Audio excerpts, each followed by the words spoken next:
la sección de comentarios y en los micrófonos para que podamos participar todos, si es posible.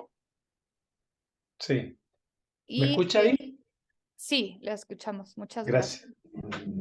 Entonces, bueno, ahorita van a empezar a entrar, ya somos 13 los participantes y quisiera hacer un resumen. No sé si ya han entrado antes a la clase de recursos humanos con nosotros, pero para los que no, les voy a dar un resumen muy rápido de lo que vemos y de lo que se trata.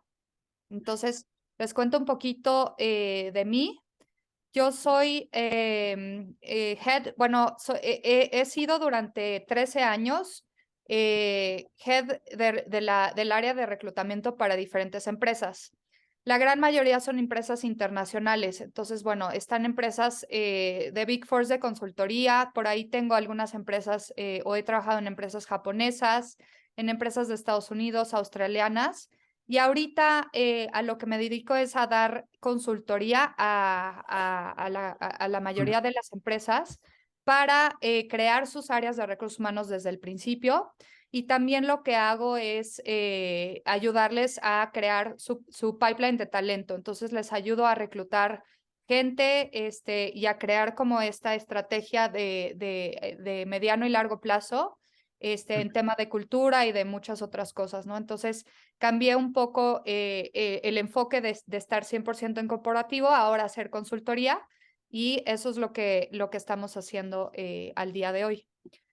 Y bueno, un poquito del resumen, quiero contarles qué es lo que hace el área de recursos humanos per se. Para los que no sepan, sé que muchos de ustedes han trabajado de alguna manera u otra con el área de recursos humanos, pero esta área llegar a ser muy compleja y crecer bastante. Entonces, me imagino que algunos de ustedes tienen en su equipo al menos una persona de recursos humanos y hay equipos que llegan a tener hasta 30 personas, 40, dependiendo del nivel y de la complejidad de la organización.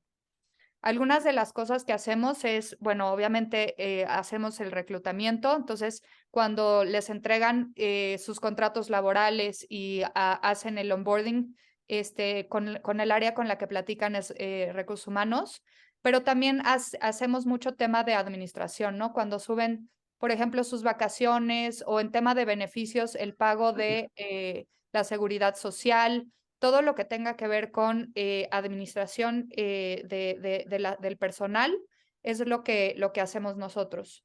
Y luego hay otra área, diferentes áreas muy grandes. Una es la de reclutamiento, otra es la de administración, pero hay otra área que se encarga específicamente de desarrollar a la gente, ¿no? Entonces, el área de desarrollo organizacional es la que se encarga de todo lo que tenga que ver con mejorar la organización y mejorar a los empleados. ¿Vale? Mucho se trabaja, por ejemplo, el área de finanzas y recursos humanos hacen mucho trabajo en conjunto porque finanzas es el que nos dice cuánto presupuesto tenemos y también la nómina hace mucho hincapié una con otra, ¿no? Entonces, puede ser que si es muy chiquita su organización o no tiene mucho presupuesto, puede ser que el área de finanzas tenga una parte de recursos humanos, al menos el área de nómina, ¿vale? Lo que hoy quiero ver, vamos a ver dos temas muy interesantes. Uno va a ser el de ética y el segundo tema que vamos a ver el día de hoy va a ser el de la estrategia de retención del talento. Entonces, todas estas dos áreas grandes están dentro del área de desarrollo organizacional.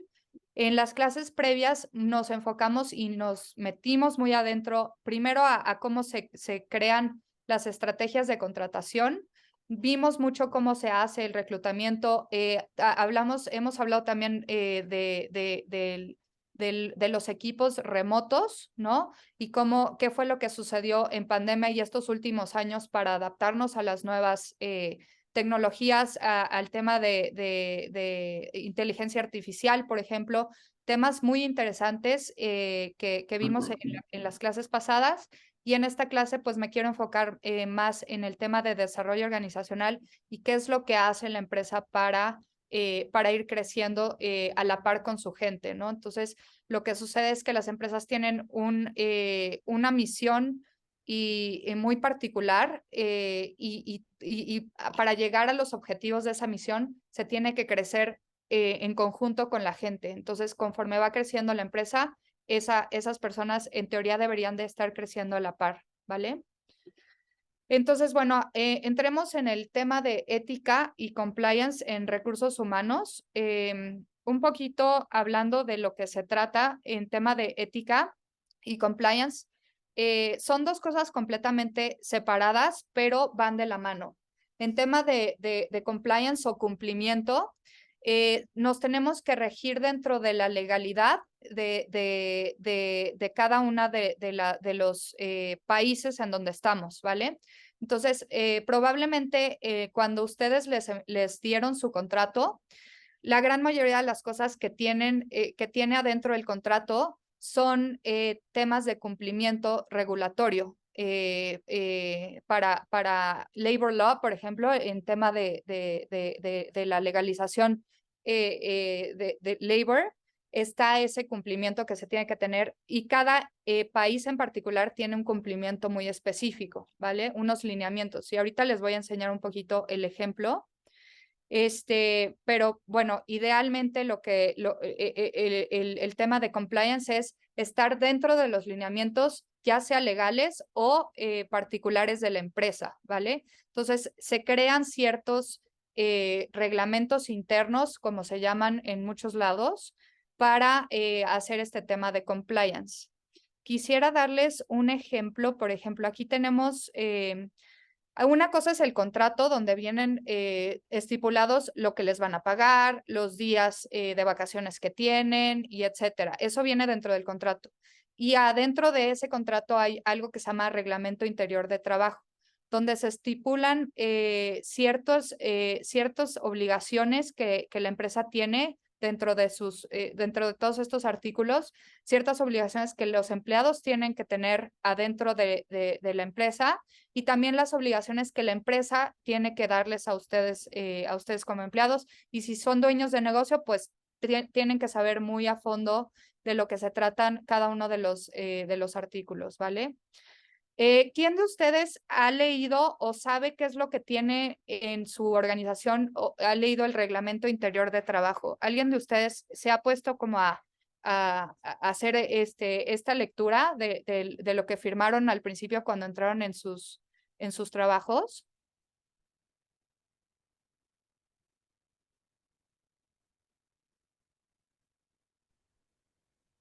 Hola, soy Javier Sotomayor, buenas tardes.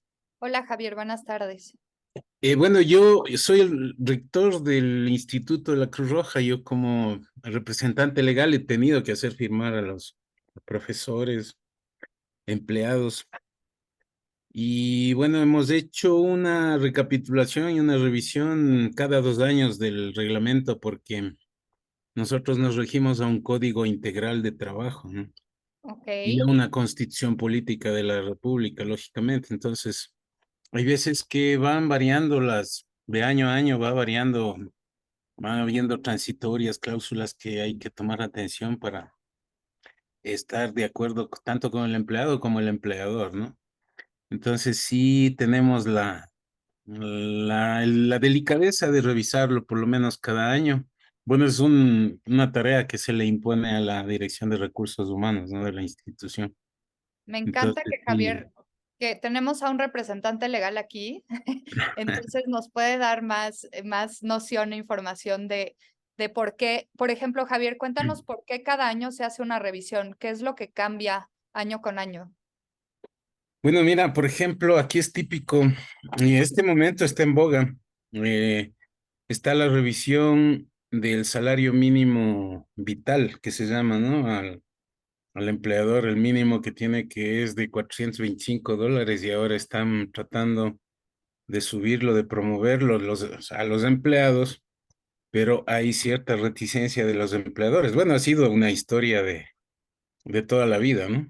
Sí, Entonces, hay situaciones que van cambiando. Por ejemplo, como hemos cambiado de presidente, en este momento hay una nueva una nueva administración, se puede decir, ha sido enviado a la legislación ecuatoriana, al Poder Legislativo, algunos proyectos de ley en donde puede ser que se varíe situaciones. Por ejemplo, una de las promesas de la campaña del presidente actual que llegó es de que ya no vamos a hacer 65 años el tope de la jubilación, sino van a ser 70. Todavía no está aprobado, no está enviado a la legislación, pero puede ser que haya esta clase de cosas. Entonces estoy poniendo como ejemplos de que el Poder Legislativo, juntamente con el Poder Ejecutivo, hay veces que varían cosas, varía la ley sobre todo, que hay que tomar atención, ¿no es cierto? Porque de este código depende bastante el trabajo que puede uno ejercer en la función ya ejecutiva de la empresa o de la institución donde uno labora para precisamente estar de acuerdo con estos cambios en la legalidad de lo que tú actúas, ¿no? Tanto el empleador como el empleado. Yo creo que es una de las, se puede decir, de las patas de la mesa donde debe sostener una institución, ¿no? Que es este reglamento que se fija lógicamente en el Código Orgánico del Trabajo. Hasta Así ahí es. mi intervención. Muchas gracias, Javier. Sí, como nos cuentan, las legislaciones de cada país van cambiando y van cambiando rápidamente, y lo que tenemos que estar nosotros pendientes es que todos estos contratos y reglamentos que tenemos interiores, tenemos que revisarlos. También es nuestra responsabilidad ver y saber si a nosotros no nos están dando contratos nuevos cada vez parcialmente, quiere decir que no los están revisando en el caso, por ejemplo, muy particular de Javier, lo hacen cada año y esto es lo que debería de ser. A eso le llamamos tema de compliance. Tenemos que estar dentro del marco legal, hablando solamente del marco legal, pero también internamente tenemos que hacer estas revisiones. Por ejemplo, los reglamentos no solamente hablan de los salarios mínimos, como dice Javier, que por cierto no sé si ustedes pagan salarios mínimos. Por lo general se pagan más del salario mínimo, y si hay alguien que está ganando menos del salario mínimo, pues estamos incumpliendo en las normas, y eso puede llegar a ser muy, muy perjudicial tanto para la empresa, y puede haber temas mucho más allá por parte de nosotros. Entonces tenemos nosotros, por ejemplo, como empleados, saber que tenemos estas cualidades, ¿no? Y estas ventajas de que tenemos que estar, de que la empresa nos tiene que estar dando constantemente este update, ¿no? Y por otro lado, a lo que me refiero con lo interno es cómo se maneja la empresa por dentro, ¿no? Entonces, muchas de las empresas tienen sus propias reglas o reglamentos, que son, pues, cuántas veces puedes faltar, por ejemplo, si te van a dar días de enfermedad, por lo general hay un mínimo de días de enfermedad en cada país que te dan, y las empresas siempre tratan de exceder este mínimo. Y cuando tú internamente tienes tus reglamentos excedidos, pues los tienes que revisar y que la gente los esté cumpliendo como deben de ser, ¿vale? Entonces, it surpasses el reglamento o sea, lo primero es el marco legal, ¿vale? Entonces, todo lo que nos dice Javier, a lo que te tienes que atener es al marco legal. Y luego llegan estos reglamentos internos donde nosotros mismos como institución o como empresa nos regimos sobre lo que se decide internamente, pero siempre basado en el reglamento legal, y luego ya se dan adicionales. Todo este tema de compliance, como dice Javier, está por parte del área de legal, y también cuando ya eres muy grande hay un área en particular que es compliance como tal. Y lo que hacen ellos es no solamente revisar en tema de recursos humanos, sino que revisan en tema de lo que se les está dando a los clientes, y se revisa un todo en la empresa. Entonces, bueno, Esto es a lo que me refiero con compliance. Y se hace un como match entre la ética y lo que nosotros estamos poniendo, ¿vale? Entonces, muchas veces a mí me ha pasado que hay algo que está estipulado y firmado por todos, pero no se está cumpliendo, ¿vale? Entonces, hay temas éticos que la empresa tiene, tiene que saber y hablar, que son un poco complejos. Por ejemplo, en el tema, no sé, he tenido casos de acoso sexual, por poner un ejemplo. Sabemos que está penado, pero en cada país se pena distinto, ¿no? Y hay ciertas complejidades en lo que puedes hacer, puedes y no puedes hacer, y etcétera. Entonces, nosotros tenemos que hablar mucho de la ética dentro de estos, estos casos que se rompen, y va muy de la mano con legal cuando hablamos de este tipo de casos, y es muy complejo eso, ¿vale? Ahora, las empresas tienen algo en casi todas las empresas existe una misión y unos valores.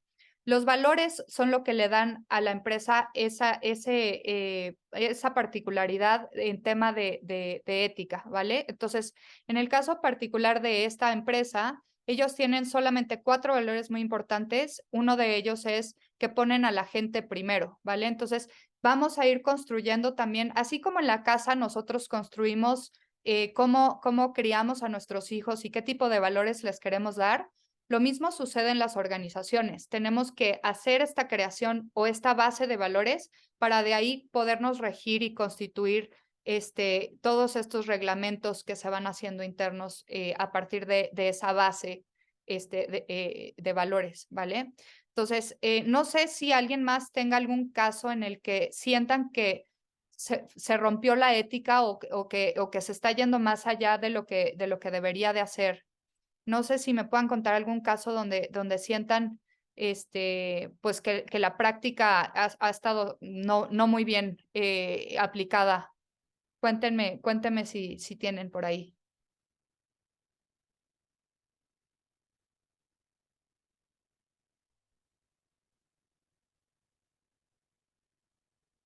Para no monopolizar la palabra, yo con esto termino ya mi intervención. Pero me gustaría poner a consideración en el Ecuador, por ejemplo, por ley, debemos contar con cada 50 empleados, con 2 empleados que tengan alguna discapacidad visual, motora, cualquier discapacidad calificada por el Consejo de Discapacidades y el Ministerio de Salud.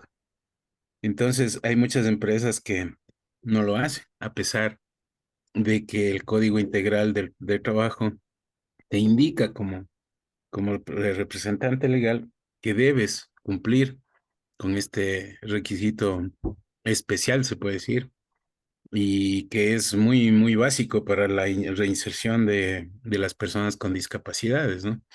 Entonces, hoy en día, desde hace algunos años, desde hace unos 4 o 6 años atrás, ya no se tiene esta práctica y no hay que no hay ninguna autoridad que ponga orden, ¿no? Sí, Porque antes, bueno, esto te estoy hablando de la Constitución del año 2008. A partir del 2010 se hizo muy efectivo. Todas las empresas debían incorporar a sus cuadros y al staff. Dentro de su staff debían tener 2 personas cada 50 empleados con discapacidad.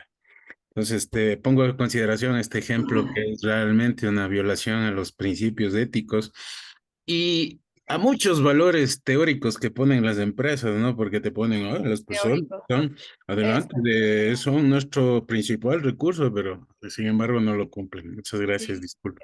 gracias, Javier. Sí, Sí. es mucha teoría. Adelante.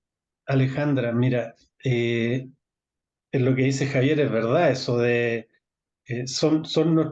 nuestro primer foco las personas. Y en caso de dificultad las empresas empiezan con pérdida o con dificultad económica, lo primero que se desprende son las personas, porque es lo único que tiene flexible, ¿no? Los bienes físicos es mucho más complejo desprenderse. Lo que tiene a la mano es despidamos 10, despidamos 15 y arreglemos los números.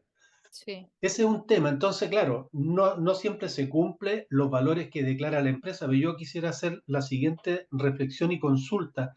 ¿Cómo relacionamos entonces la ética cuando no está cubierto por la legalidad? Porque las empresas se amparan, oye, estamos dentro de la legalidad, dentro de lo legal lo que estamos haciendo, porque no en todos nuestros países tenemos la misma legislación, ¿no? Respecto a un montón de cosas, qué sé yo, desde dónde van las aguas servidas, que no esté afectando el medio ambiente, una serie de conceptos que si no está legal, no está normado legalmente, las empresas se escudan, oye, estamos dentro de la legalidad vigente, pero no estamos cumpliendo éticamente. ¿Cómo se compadece entonces lo que tú nos estás contando respecto al cumplimiento? ¿Qué tenemos que cumplir las empresas? ¿Qué deben fijarse? ¿Que cumplan éticamente o con la legalidad?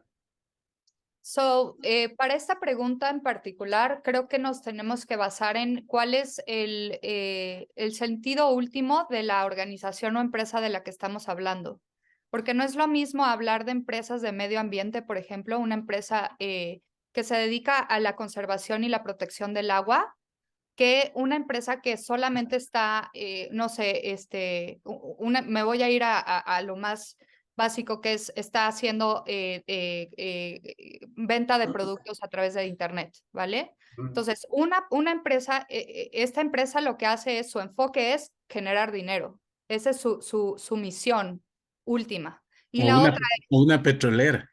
o una petrolera, ¿vale? Entonces, dentro de, o sea, esta pregunta es un mundo, porque cada una de esas empresas son un mundo completamente distinto. Entonces, lo que trata de hacer el marco legal es, se enfoca en las diferentes industrias y aspectos de esa empresa para poderles poner este marco.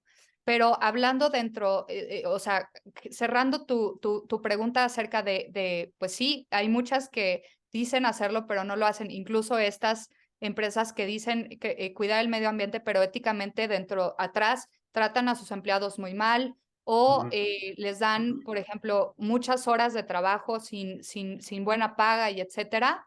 Entonces, Sí. todas, o sea, se crea un mundo demasiado complejo como para que el marco legal pueda sostenerlo. Y es por eso que se crean estos lineamientos, entre comillas, internos, y es tan importante para nosotros poder entenderlos y leerlos entonces, me he encontrado empresas que cuando trabajo con ellos ni siquiera los tienen, ¿no? Eso ya de entrada es romper un lineamiento legal. Y una vez que los tienen, cuando los lees, hay muchas cosas que les faltan, ¿no? Por ejemplo, este tema que Javier toca de la discapacidad es muy interesante y podríamos hablarlo durante muchas horas, porque, y tiene razón, muchos países tienen este alineamiento de que tienes que tener una cuota y contratar ciertas personas con Sí. discapacidad, pero se vuelve muy complejo, por ejemplo, cuando ya lo pones en práctica y lo bajas y tienes ciertas posiciones que tienes abiertas, no encuentras gente que tenga discapacidad para esas posiciones en particulares, ¿vale?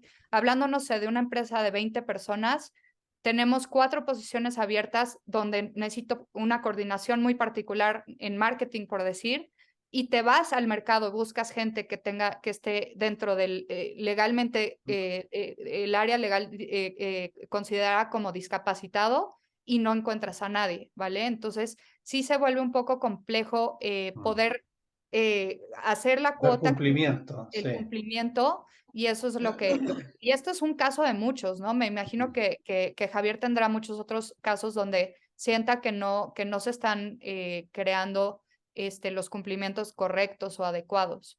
No sé si contesté tu pregunta. Sí, ¿Sí? sí. Bien, Alejandra, gracias. Sí, de nada. ¿Algún otro caso que sientan que les ha pasado donde no se haya hecho el cumplimiento o donde crean que sus empresas no lo están haciendo bien? Buenas tardes desde Rocha, Uruguay. Buenas tardes.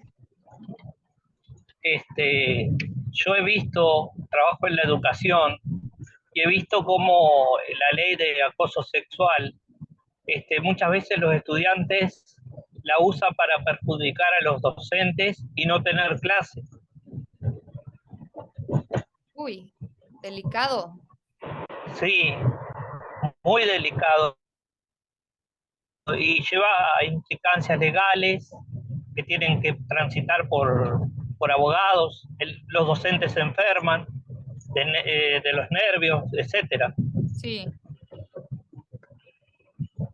Eso ha pasado en un centro donde yo trabajo. Ya les sucedió que tuvieron que irse a instancias legales. Sí, ¿Qué fue lo que sucedió? ¿Tuvieron el apoyo de la institución? no, la institución apoyaba al estudiante porque el centro es el código de la niñez y la adolescencia. El centro es el estudiante. Ok. ¿Nos puedes contar un poquito del proceso? ¿Qué fue lo que sucedió y en qué terminó?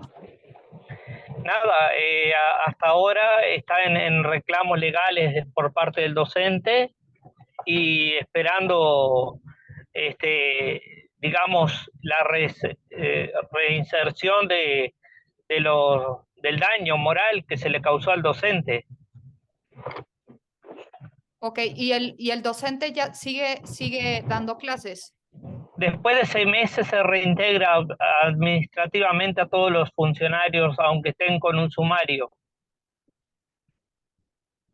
Ok, este es un... Ajá. Aunque no sea la función de dar clases, sino administrativa. Sí, ok.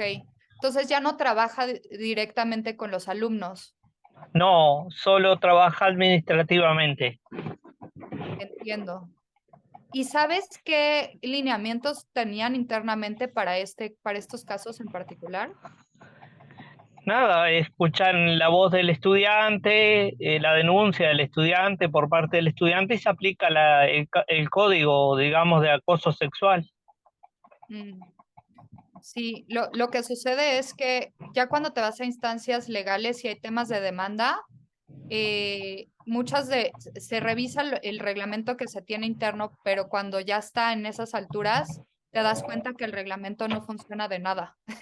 O sea, Claro, seguramente tienen por ahí una cláusula muy particular de qué hacer en caso de, pero no se tienen las consecuencias de esa situación, ¿no? Entonces, en este caso, tu institución lo que tiene es después de 6 meses se puede, ¿no? Pero sí, ya no se puede directo. claro. Ok, uf, Bueno, muy difícil. complejo. Y éticamente hablando también, porque la institución tiene que tomar decisiones sobre cuál, porque hay partes, ¿no? Lo que sucede aquí es que hay partes y tiene que tomar la decisión sobre si este caso realmente fue un acoso o no, ¿no? Y de ahí decir si se corre a la persona o no se corre, y si la persona regresa o no regresa. Es muy complejo este tipo de cosas porque al final del Exacto. día son decisiones de la institución, no importa lo que haya dictaminado el juez o legalmente en las instancias legales, ¿no? Va a lo que se llama el CODICEN, el Consejo Directivo Central de la Educación. Cuando llega a ese punto, el expediente pasa a lo contencioso administrativo. Estudian el caso desde el punto de vista 3 abogados especializados y lo estudian renglón a renglón el proceso. Ok. ¿Y Bueno, ajá. es eso, solamente que quería aportar. Ok, muchas gracias. Sí, tenemos recursos humanos, hay ciertos momentos donde ya pierde instancia. Entonces, hablando solamente de tema de valores y de ética, recursos humanos tiene que tener el conocimiento general de qué es lo ético de hacer, porque por lo general siempre hay dos partes involucradas y es un problema esto, ¿vale? Entonces, cuando hay dos partes éticamente, y es igual, regreso al ejemplo de cuando hablamos de la familia, éticamente tienes que tú decir, ok, me voy por allá o me voy por acá, pero sí tienes que tomar una instancia general para que no se vuelva un conflicto mayor. Porque en este caso fue tema de dos, ¿no? Tema del docente y tema de la persona que puso la denuncia, ¿vale? Pero puede ser que este caso, como si se resuelve de un lado o del otro, sea un caso que pueda volver a suceder para los demás, ¿no? Entonces, ahí hay, y por eso es tan importante el área de compliance, que en este caso, por ejemplo, Javier es más experto que nosotros y se trabaja en conjunto con el área legal para esto. Pero cuando se trata de poner esta decisión de parte de la institución, Recursos Humanos da ok, la consideración sería hacia este lado o hacia el otro, pero la persona o sea, la persona que toma la decisión última es la institución como entidad, ¿no? Sí, es complejo. ¿Algún otro caso que quieran compartir? Porque tengo otro tema muy interesante también que explicarles. Bueno, pasemos entonces al segundo tema, que se trata acerca de las estrategias de retención del talento. Esto es un poco, va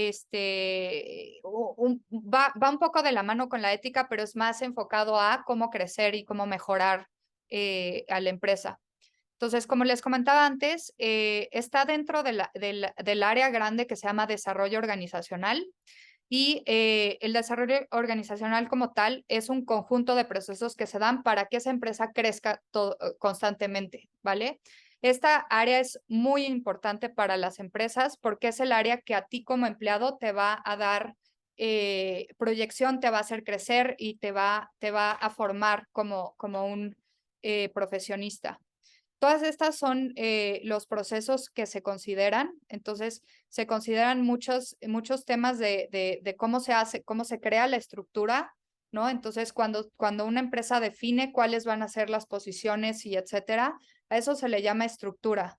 Pero también se basa en lo que hablamos antes de la misión o el propósito de la empresa, ¿no? Entonces, todo va ligado, esto es una estrategia general que se hace o que se debe de tener. Y esta estrategia va cambiando conforme va cambiando y va creciendo esta empresa, ¿no? En tema, por ejemplo, de liderazgo, si tienes a la gente adecuada en los puestos adecuados y si estás pagando bien, ¿no? Entonces, todo esto se vuelve un algo y ese algo se compara con el mercado también. Se hace un benchmark de afuera ok, mi competidor está haciendo lo mismo que yo, o qué más está dando que yo no esté dando, ¿no? ¿Qué está haciendo bien y yo no? A veces se desequilibra porque la empresa no tiene un buen propósito o no se tiene muy claro cuál es el propósito final de lo que se está haciendo en esa empresa. O a veces se desequilibra mucho porque no tienes buenos líderes o no pagas bien, ¿no? Entonces, es todo un conjunto de cosas que tienen que estar alineadas para que la empresa se desarrolle. Para entender qué es lo que está sucediendo, se tienen diferentes fases.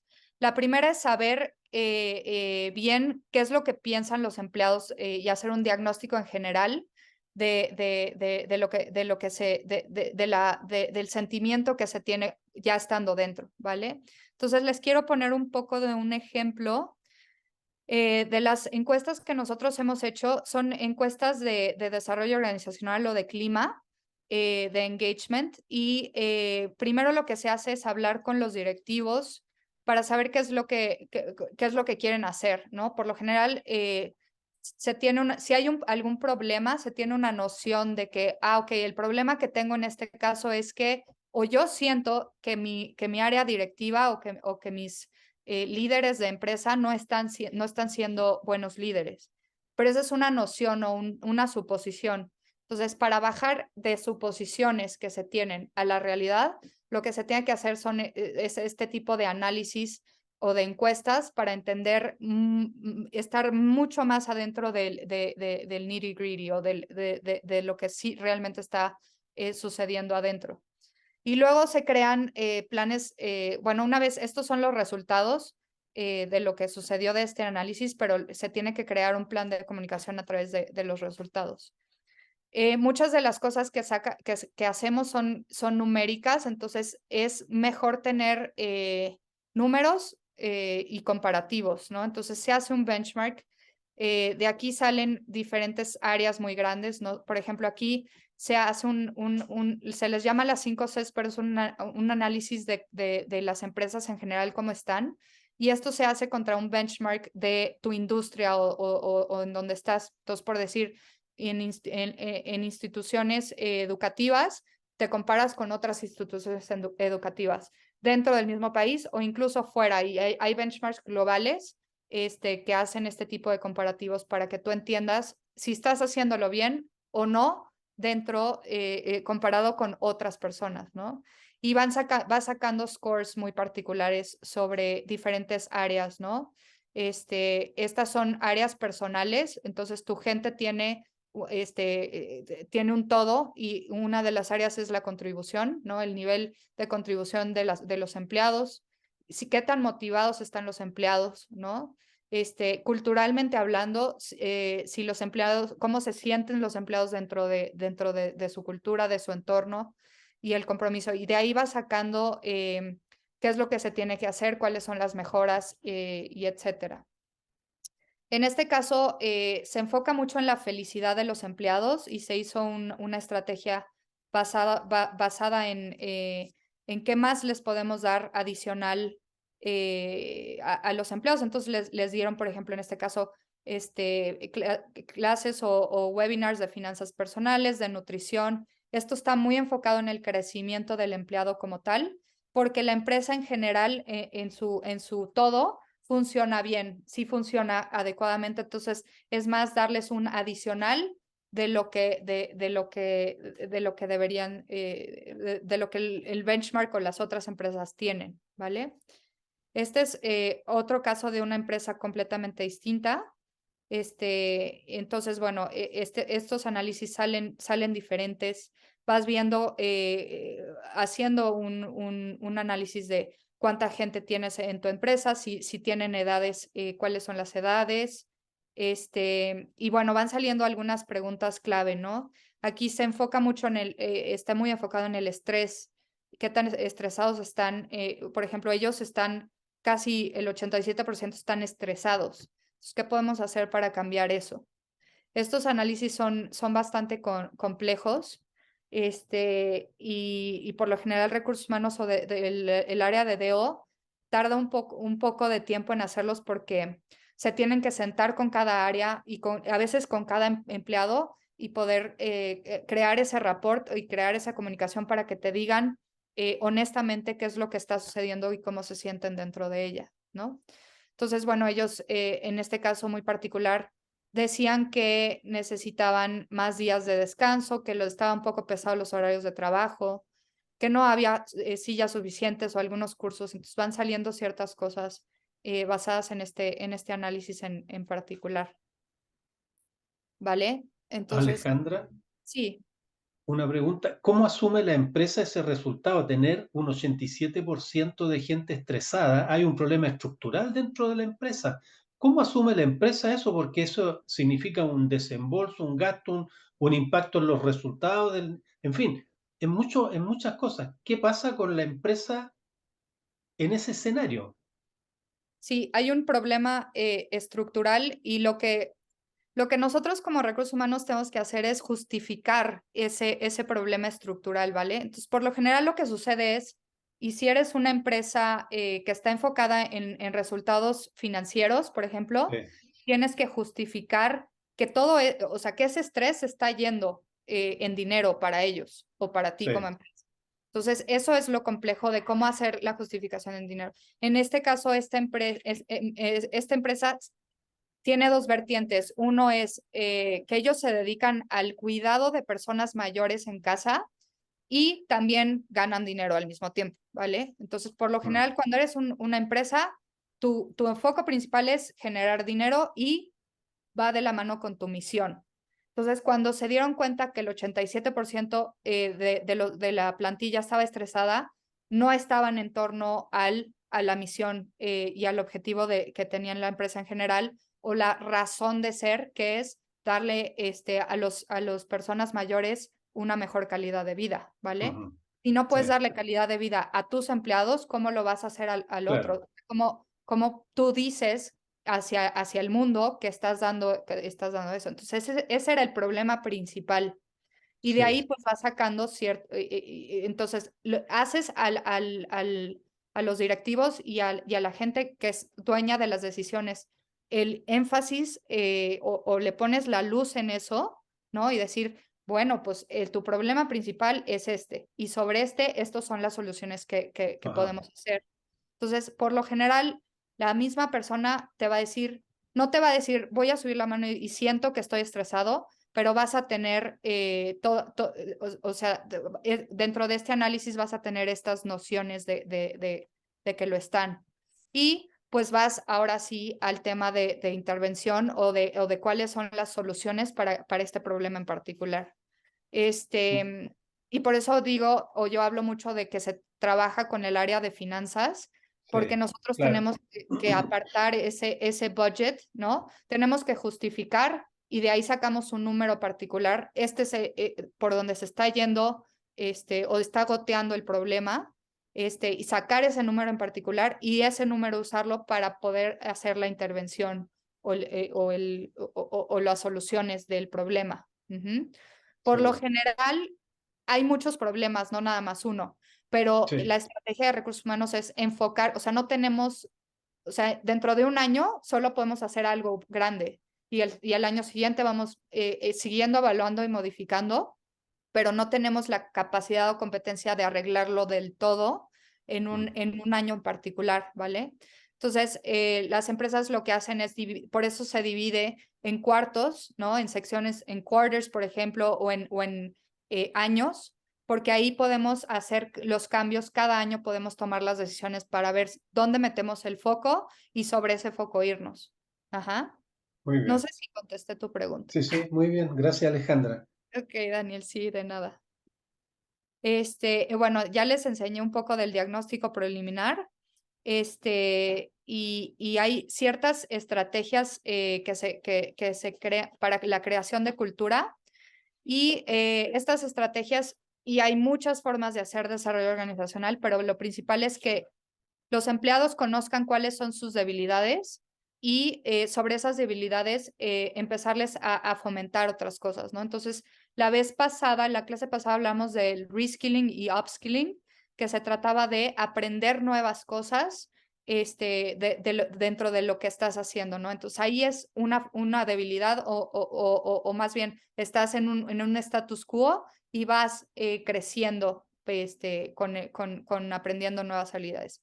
Entonces, por lo general, el presupuesto en DO es mucho de entrenamientos, cursos que les vamos a dar o cursos de liderazgo, de cómo puedes aprender a ser un mejor líder o entender incluso cuál es tu tipo de liderazgo que tienes, ¿no? Entonces, hay veces y la gran mayoría de las veces cuando las personas están en ciertos rangos de liderazgo, ni siquiera conocen cuál es el tipo de liderazgo que tienen o que utilizan. Entonces es muy importante que los directivos conozcan qué es lo que están haciendo con su gente y se conozcan a sí mismos también, para que puedan explotar las capacidades que tienen y todo eso va permeando para abajo, ¿vale? Y bueno, todo este tema de poner a la gente como principal o como prioridad.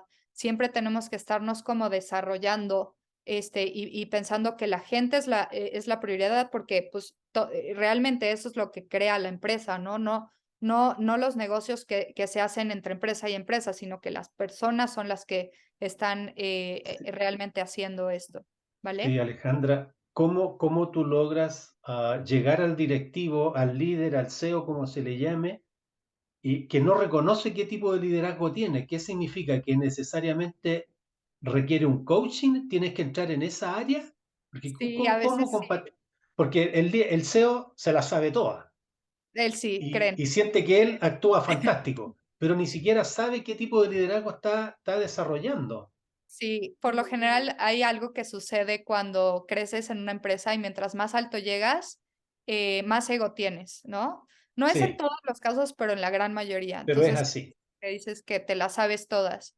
Y Mm. ahí es donde venimos nosotros a decirte, pues no lo sabes todo y nadie es perfecto y nadie, ¿no? Entonces, muchos de los CEOs no quieren tomar, por ejemplo, los cursos de liderazgo junto con sus directivos, porque Sí. le da miedo que vean que tienen debilidades. Y Mm. entonces hemos hecho muchas intervenciones para directivos en tema de liderazgo y lo que hacemos con el CEO es le damos en particular un coach personal de liderazgo y le Sí. decimos, para llegar al ego, o en este tema de ego, le decimos justamente eso. Pues como tú eres especial o como tú eres el directivo, lo que sea, pues ahí te va, ¿no? Entonces, no estás dentro de lo que estás mejorando como directivo. Solo para cerrar el tema que me parece muy interesante, ¿es bien visto que al CEO lo pongas al lado y no esté participando con el resto de los directivos? No es correcto, no es una práctica adecuada. Ah, Por lo general, el CEO es como, siempre tiene que estar trabajando con los directivos a la par. Entonces, tiene que considerarse, y hay muchos CEOs cuando son buenos que se consideran como empleados, se pagan como empleados y los beneficios que tienen son así, ¿no? Y luego hay ciertas instituciones que mientras más rangos tienes, más beneficios les das. Y esta práctica vas creando muchas como paredes in between entre los gerentes, los directivos y entonces el punto principal es romper esas paredes para que tú sí. entiendas que, o sea, que vas a la par, no porque tú tomes decisiones en tema estratégico, quiere decir que tengas que tener consideraciones especiales para otras cosas. El problema, nuestro problema es que como ellos toman las decisiones, son Sí. quienes se ponen o no se ponen las cosas, ¿no? Entonces, éticamente hablando, nosotros les damos como la pauta de dónde debería de ser, pero ellos Ok, toman la decisión de si lo muy quieren tomar. bien. Clarísimo. Gracias, Alejandra. Sí. Y ya, o sea, ese es como cerrando el tema de desarrollo organizacional y cómo se crea estas estrategias. Y no sé si tengan algún comentario que dar, si tengan, si esto les pasa en sus empresas o no, cuéntenme un poquito. Buenas tardes. Buenas tardes. ¿Sí se escucha? Poquito, está un poco bajo el volumen, pero sí te entendemos. Ok. Mi nombre es Gerardo Morillo. Soy de Venezuela, pero vivo y trabajo en los Estados Unidos. Hablando un poco de ese tema de liderazgo de los rangos más arriba, como el CEO o la primera persona que está a cargo de un equipo, sí hay líneas muy delgadas donde quizás hay mucha gente no solo que, que tiene pues quizás miedo de que el resto del equipo vea algunas de sus debilidades. Pero creo que también a veces, porque lo he vivido, no ha sido mi caso, pero lo he vivido dentro del equipo de liderazgo, donde si hay personas que cuando ven esto, pues quizás hay un poquito de sabotaje con respecto a esto, sabiendo que todos tenemos debilidades, no importa si estamos en un rango más abajo o estamos en un rango más arriba. Pienso que a veces no es un tema de orgullo o de altivez por estar en un rango más alto, sino que pues creo que se tiene que cuidar mucho la persona también para mantener como un ambiente lineal y no quizás que haya como sobrecarga de peso o comentarios en el equipo, más que todo cuando son equipos competitivos que tienen metas a cumplir. No sé si me hago entender, porque Sí. también, como lo dijiste, todo depende del rubro a lo que se dedique, si es una industria petrolera, si es un trabajo donde sea un equipo de ventas. Entonces, todo tiene que ver con mucho de lo que se hace y del tipo de persona, porque obviamente siempre hay de todo. Pienso que siempre se tiene que mantener la humildad porque todos podemos fallar en cualquier momento. Pero hay muchas personas que más bien se aprovechan de eso en vez de poderlo entender. Entonces es un poco complejo el tema también. Sí, es por eso que existen análisis 360. En este caso se usa mucho para poder entender qué es lo que está sucediendo. Entonces, toda persona que trabaja en un lugar, incluso el CEO de una empresa, tiene que tener un análisis 360 para saber qué está diciendo o sea, cómo se está comunicando y desarrollando con los demás. ¿Qué está diciendo lo de abajo, el peer y el de arriba? Y estos análisis, los CEOs también los tienen.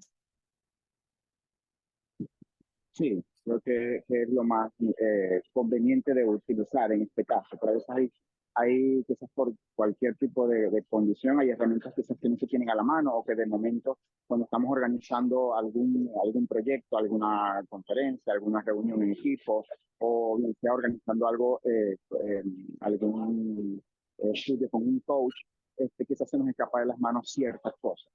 Pero creo que sí, bueno, todo depende, como te digo, también de lo que esté sucediendo, pero sí, yo siempre pienso que hay herramientas siempre a la mano, lo que es que quizás investigar un poco más a fondo cada vez que se toque un tema en liderazgo grupal. Sí. Y bueno, estos temas son como muy por encimita. Podemos enfocarnos y como les comentaba, cada empresa tiene su particularidad. Yo nada más quiero que tengan una noción de cómo se hace o cuáles son las fases o qué es lo que sucede en el detrás de la toma de decisiones estratégica.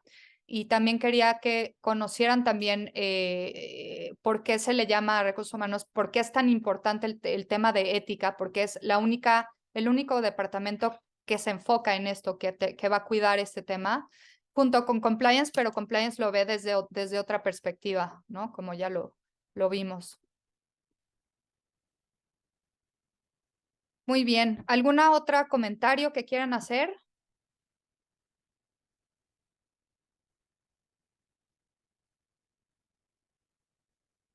Nada, ok.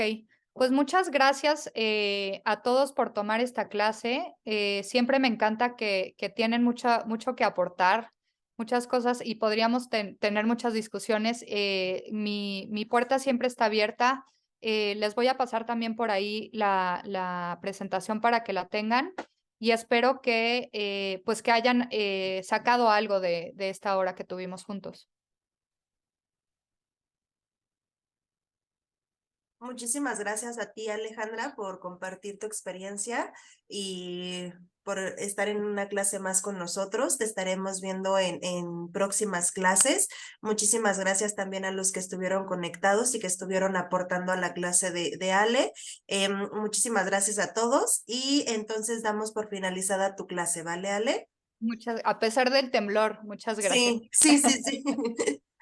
Muchísimas gracias a todos. Que tengan una excelente tarde, noche. Hasta luego. Feliz jueves.